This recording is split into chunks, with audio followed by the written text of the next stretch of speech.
근데 박성미 성아님, 그러니까 이 부분이요. 뭐 이광재 전 의원도 꽤 격양돼서 뭐 정신 좀 차리자는 취지도 아마 여러 가지 정책적 부분 같은데 이거 슬며시 껴놓은 게 대선을 준비하는 이재명 대표가 뭔가 우클릭하는 것 같다가 또 집토끼 놓칠 것 같으니까 또 이런 부분하고 오락가락하는 행보에 대한 비판은 당 내부에도 있는 것 같거든요.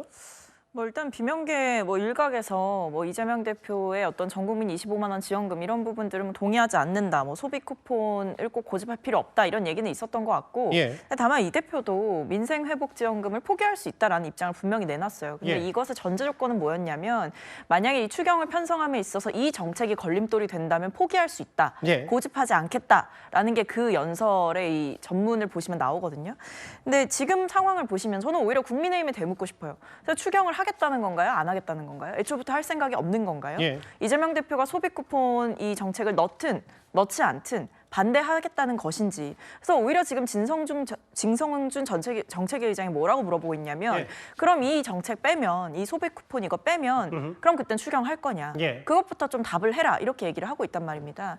그러니까 그때 연설을 하면서 이재명 대표가 굳이 고집하지 않겠다라고 분명히 입장을 내놨음에도 예. 어떠한 협상안이라든지 대화할 수 있는 안 자체를 이 여당이 들고 오지 못하게 되면서 민주당은 입장 그대로를 유지할 수밖에 없는 상황이 된 거죠. 이현정 의원님, 네. 굳이 이재명 대표가 최근에 여러 발언, 우클릭했다, 깜빡이 안 켰다 이런 부분들이 언론을 통해서 도마에 오른 바가 있는데 이 추경안에 대해서는 당 내에서도 좀 말들이 많은 것 같아요. 그러니까 이제 정치인을 제가 오랫동안 많은 정치인을 봐왔는데 예. 정치인은 현실적입니다. 또 말을 바꿀 수 있어요. 예, 근데 이제 말을 바꿀 때 이게 이제 그 이유라든지 그다음에 말을 바꾸는 속도 이런 것이 중요한데 요즘은 이제 기자들이나 저희 칼럼니스트 같은 경우는 이재명 대표가 뭘 이야기를 하면 이번에는 얼마 만에 바꿀까? 여기에 굉장히 관심을 갖고 있습니다. 예, 그 이유는 뭐냐면 이제 이재명 대표의 말 바꾸기는 하나의 어떤 패턴이 되어 나간다. 이런 이야기를 지적할 수가 있을 것 같아요. 정치 보복 절대 안 합니다. 그랬다가 정치 보복 뒤에서 슬쩍 해야죠. 라고 이야기를 합니다. 52시간제 저도 이게 좀 바꿀 거 필요합니다. 라고 이야기했다가 52시간제를 엄청나게 원칙적으로 까다롭게 만들어버립니다. 자, 지금도 마찬가지죠. 지금 25만 원제 본인이 성장을 위해서 이거 좀 안 하겠습니다. 라고 했는데 슬쩍 지금 들어가 있는 거 아니겠습니까? 그러니까 기본소득 이제 좀 보류하겠다고 그러다가 갑자기 또 기본소득 이야기를 합니다. 자, 그러니 도대체 이재명 대표의 본뜻이 뭔가에 대한 것들 그리고 이재명 대표도 본인도 스스로 좀 이걸 못 느끼나라는 저는 느낌이 있어요. 자, 그러면 정치인의 생명은 신뢰입니다. 예. 즉 정치 지도자, 특히 대통령이 되겠다는 분들은 정말 자기 말이 가지고 있는 이 무게와 신뢰를 지켜야 되는데 마찬가지로 이렇게 지금 바꾸다 보니까 예. 저게 언제 또 바뀔지 그러면 시장에서는요 관망할 겁니다.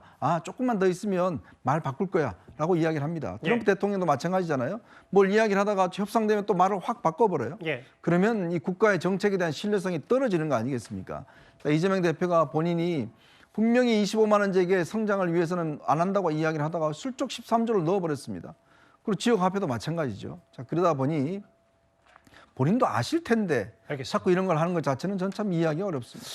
어제 대정부 질문에서 어떤 장면이 연출됐냐면 아까 박지원 의원을 향해서 누군가가 여당 사람이 치매 얘기했다가 여러 엄청나게 뜨거운 설전이 있었다면 과거 이재명 대표 저격수로 많이 활동했던 오랜만에 이름 김은혜 의원이 이재명 대표에 대해서 대정부 질문 때 이런 얘기를 했습니다.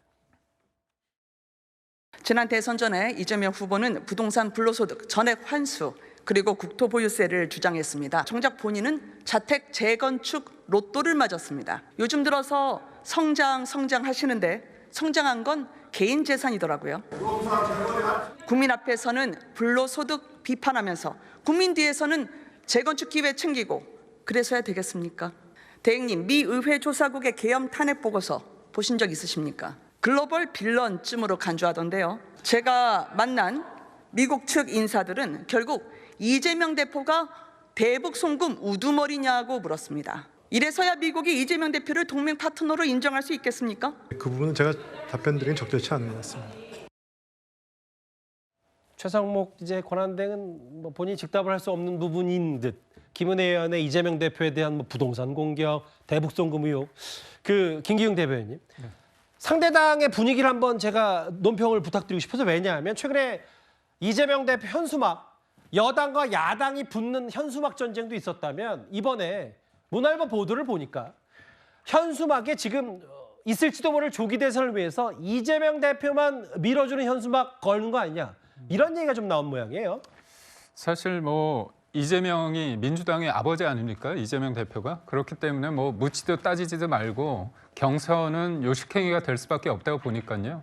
저렇게 드러내고 먹사니즘으로 잘사니즘으로 민생회복, 경제성장 그리고 명시적으로 이재명 대표의 이름을 딱 놓지 않습니까?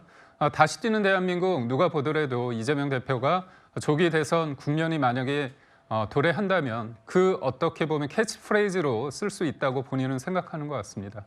그러니까 경선부터 페어하지 못하는데 어떻게 보면 국민들의 어떤 선택을 받는 본선에서 페어할 수 있겠습니까? 이재명 대표 지금 본인의 최측근이라고 하는 김용 원장 관련해 가지고 어떤 최근에 법원 판결이 나왔습니까? 본인의 경선 자금 관련해 가지고 돈을 6, 7억 받은 혐의로 항소심에서 유죄 판결을 받지 않았습니까? 그런 과정에 있어서 최측근이 그런 항소심 유죄 판결을 받았는데도 이와 관련해서 이재명 대표는 함구하고 있습니다. 정상적인 어떻게 보면 보편의 정치인이라면 부끄러움을 알아야 되는데 그런 부끄러움을 알지는 못하는 것 같고요. 예. 그런 와중에서 당은 오로지 이재명 1급 체제 속에서 이재명을 위한 이재명의 민주당의 어떤 본연의 모습을 보여주고 있다고 봅니다. 장 변호사님, 내부 분위기도 좀 알고 싶어서 어제 저희가 뉴스탑10에서 여러 뉴스들이 많아서 미처 전해드리지 못했지만 이재명, 김경수 두 사람이 만났는데 팬덤 정치의 폐해를 극복해야 된다는 김경수 전 지사 말에 이재명 대표가 즉답은 안 한 것 같거든요. 글쎄요, 어제 만남 자체에 대해서 여러 가지 평가가 있을 수는 있겠지만 저는 어제 이 만남 자체만으로 그리고 두 분이 함께 저렇게 사진이 찍히고 모습이 나오는 것만으로도 예. 당내 그리고 국민들께도 굉장히 큰 상징적인 의미가 있다고 생각합니다. 지금 일각에서는 특히 국민의힘에서는 이재명 대표에 대한 정치 공세에 열을 올리고 있는 상황이고 그리고 이재명 대표에 대해서 뭐 일극 체제 아니냐 이런 비판이 계속해서 나오고 있는 상황이지만 예. 결국 민주당 구성원들은 당내가 통합해서 지금의 국난들을 극복해 나가고 내란 혐의라든지 지금 대통령의 탄핵 정국 이런 부분에 대해서 수습을 하는 것이 야당으로서의 책무다라는 점에 대해서 다시 한번 확인하는 장면이라고 봐야 될 것 같고요. 예. 뭐 일각에서는 뭐 강론에서는 어느 정도 뭐 아무런 또 기대하는 내용이 안 나온 거 아니냐라는 이야기들이 있지만 예. 첫 술에 배부를 수는 없는 것이기 때문에 뭐 첫 만남에서 모든 것이 해결되지는 못하더라고 그래도 중요한 것 본질적으로 당의 통합이라든지 그리고 앞으로 나아가야 될 방안에 대해서는 어느 정도 공감대가 형성된 것 아니겠느냐 이렇게 생각합니다. 알겠습니다. 이재명 대표의 일국 체제 관련 여러 가지 목소리들 만나봤습니다. 그럼 지금까지 들은 여러분들의 목소리를 만나볼 차례죠. 첫 번째 댓글입니다. 민주의 주위의 상징인 광주가 두 쪽으로 쪼개지는 비극이다라고 말씀하셨어요. 하늘은 정의 편, 정의는 승리한다라고 하셨습니다. 국민이 수긍하는 재판을 하고 인용이든 기각이든 하라 헌법재판소 말씀하신 것 같고요. 또 보겠습니다.